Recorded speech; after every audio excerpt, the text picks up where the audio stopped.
बसंत पंचमीर पर्व प्रतिवर्ष माघ मास शुक्ल पक्ष पंचमी तिथि रे पालन करा जाए। एही दिन ज्ञान, शिक्षा, संगीत एवं कलार देवी मां सरस्वतींकर पूजार्चना करा जाए। सनातन धर्म रे मां सरस्वतींको उपासनार विशेष गुरुत्व रहिछि, कारण से ज्ञानर देवी।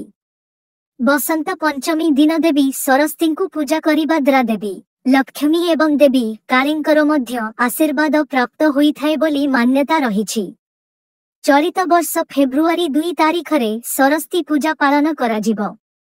माघ मासर शुक्ल पंचमी तिथि 02 फेब्रुआरी सकाळ 9:14 रे आरंभ हेबो एवं एही तिथि 03 फेब्रुआरी सकाळ 6:52 रे शेष हेबो। तिथि अनुसारे एथर फेब्रुआरी 3 रे पालन कराजिबो।